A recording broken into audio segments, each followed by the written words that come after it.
Welcome to Leopard Farm. Imagine this. In 2017, cities across Africa were suddenly plunged into an unexpected nightmare. Lions, the apex predators of the endless wilderness, suddenly appeared in the heart of the city. Hungry, ribs sticking out, eyes burning with despair, they scurried through alleys and backyards like something out of a horror movie. What the fuck? What just happened?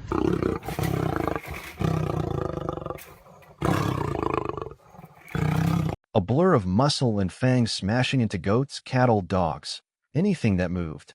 But cattle weren't enough. The cats were so extinct that humans were starting to become the target. From Nairobi to Dar es Salaam to the outskirts of Cape Town, the attacks kept coming. A year? 15 recorded attacks. Roars echoed off concrete instead of acacia trees. Sirens mingled with primal screams in the night.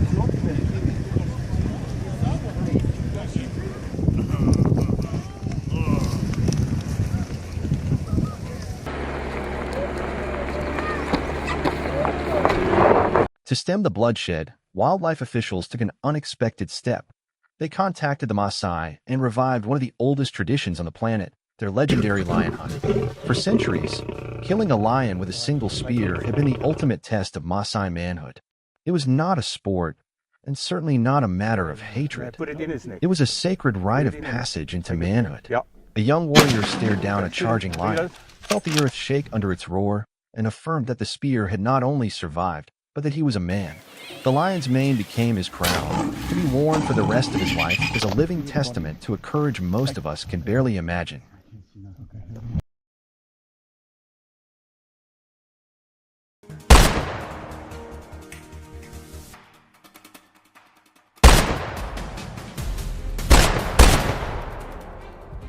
In modern times, the tradition still exists, but the rules have changed.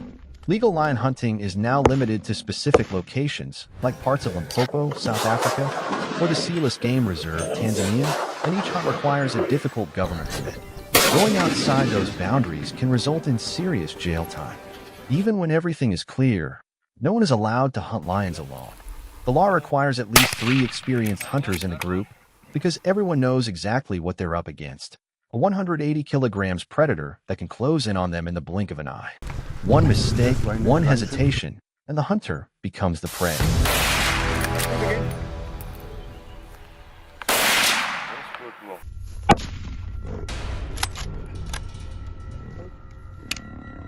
The African lion is more than just a lowly predator. It is the undisputed king of the savannah. A roar that shakes the savannah is enough to remind every creature of it. Its saber-like fangs and raw explosive power allow it to take down a buffalo or zebra in seconds when the ambush is perfect. But here, the line between predator and prey is razor-thin. One misstep, one moment of hesitation, and the king could become a meal.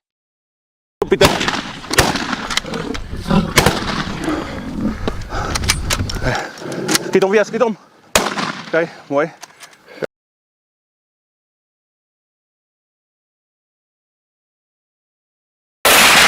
Do it again. Now imagine this. Zimbabwe, midsummer, 100 degrees in the shade, if you can find any. The grass is golden, the air is chewable, and somewhere in that thorny wall, a huge male lion is staring at you with unblinking yellow eyes. Your heart is pounding louder than your footsteps. This isn't a zoo or a movie, this is real. And that's why a top-notch lion safari in Zimbabwe can easily cost $50,000 to $70,000 or more.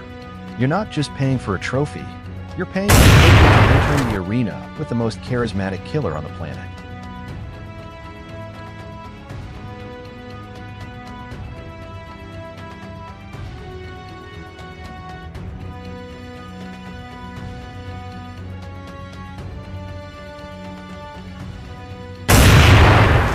You don't get an invitation to hunt Zimbabwean lions unless you've spent at least a decade chasing dangerous game across the continent.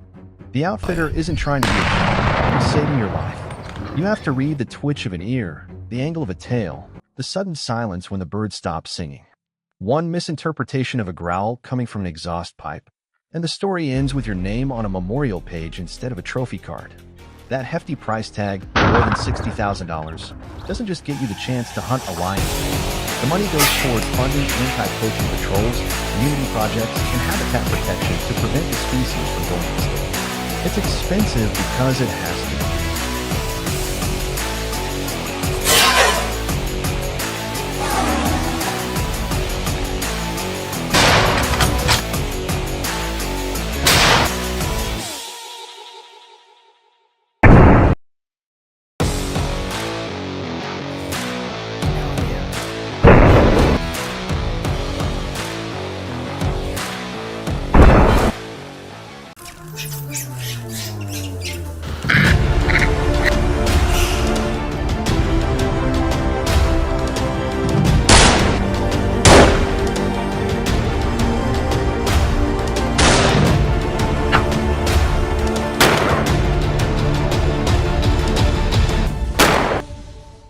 Hey folks, welcome back to Leopard Farm. Today we're tackling a wild crisis unfolding right in the heart of America, a full-blown monkey takeover in the small town of Olin, Texas.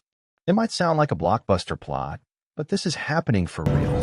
The Texas Parks and Wildlife Department puts the current population at 2,600 to 3,000 of these clever critters roaming free, and their numbers are booming. From trashed yards to real safety threats, locals are dealing with non-stop chaos. So, how did a bunch of monkeys end up running the show? And what steps are officials taking to rein this in? Hang tight as we break it all down. If you're into eye-opening stories like this, smash that subscribe button. We're charging toward 10,000 subs.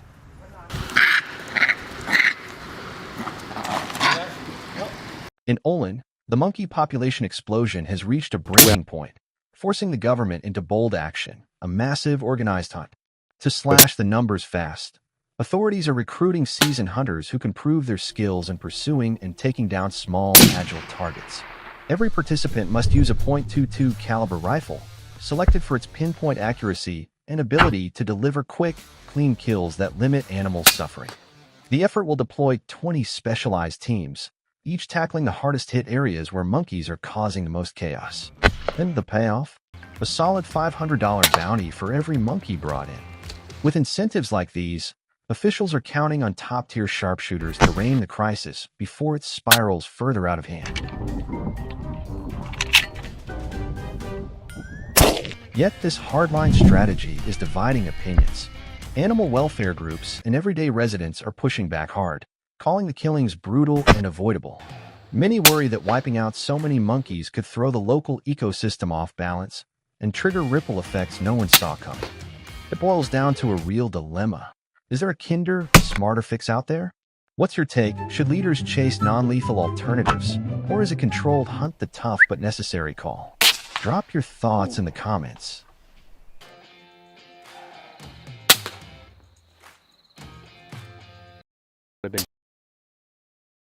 To control monkey populations in a humane and ethical way, local authorities rely on cage trapping as a safe, non-lethal approach.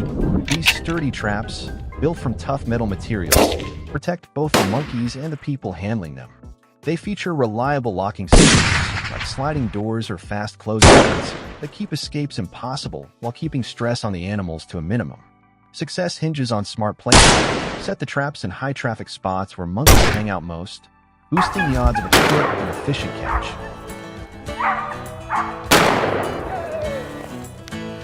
Once you've picked the perfect spot, add tempting bait inside to draw them in. Think ripe bananas, juicy mangoes, crisp apples, or handfuls of nuts, all favorites that monkeys can't resist. The traps include ultra-sensitive triggers, such as a simple pressure pad or tripwire, that snap the door shut the moment a monkey steps inside, delivering a secure and stress-free capture every time.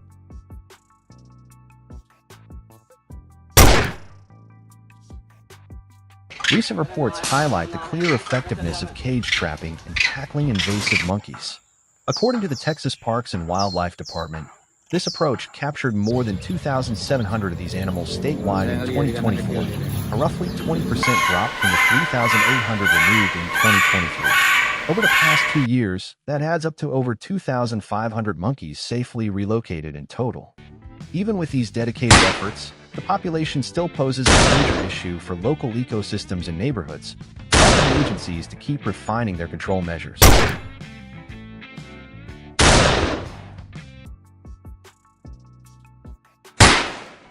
Beyond cage traps, some folks turn to wooden ones, but they typically take longer to assemble and deliver fewer captures overall.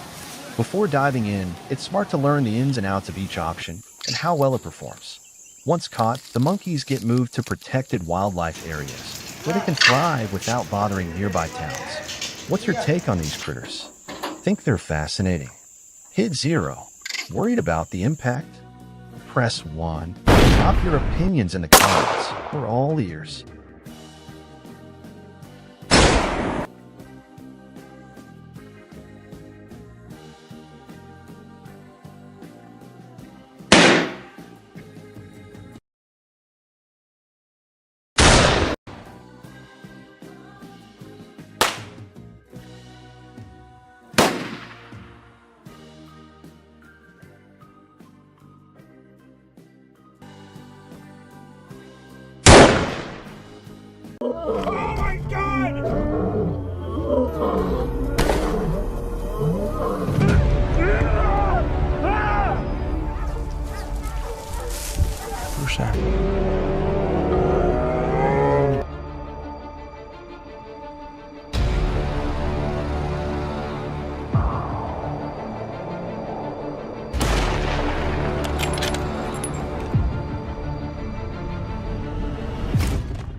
Hello everyone. With trash piling up in Japan's bustling cities, black bears are wandering out of the woods and into neighborhoods in search of easy meals. They're rummaging through garbage dumps and bins all over the place. But when pickings get slim, things turn dangerous. These bears can get aggressive and go after people. On average, Japan sees around 96 bear attacks in urban areas every year, turning everyday outings into potential risks.